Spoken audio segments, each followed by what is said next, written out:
Hello everyone, this is Rahul Jakaria from Sharekhan. Welcome back to exciting 3R actionable stock updates. 3R basically means right sector, right quality and right valuation. These are our investment ideas. Today we have an update on L&T Finance. Our analyst maintains buy rating on L&T Finance with a price target of Rs 205. L&T Finance has reoriented itself into a retail franchisee led by a favorable cycle. The company is now looking to balance asset quality outcome while pursuing growth. The focus is on creating a sustainable and predictable retail franchise, but execution remains key monitorable. The company's endeavors post-tax consolidated ROA of 2.8 to 3% in FY26 versus 2.3% currently in FY24. Going forward, higher delta of ROA improvement is expected to come from lower credit cost as company do not expect further markdown in the wholesale book SR and is confident to recoup the losses through recoveries over the medium term.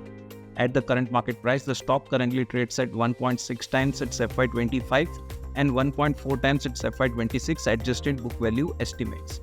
The stock has outperformed the broader indices in last 12 months. Next, we cover Mahindra Lifespace developers.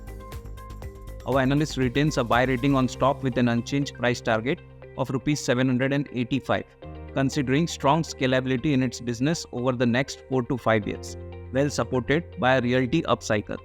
Mahindra Life, categorized as one of the group's growth gems, is expected to receive full commitment to achieve its growth aspiration. Management reiterated its sales target of Rs 8,000 to 10,000 crore in FY28, which is 3.5 times to 4.4 times its FY24 sales. It has outlined a slew of project launches in Mumbai over the next 2 years, which would drive sales booking growth. Business development of Rs 45,000 crore continue to remain key priority to achieve its aspirational sales target in FY28.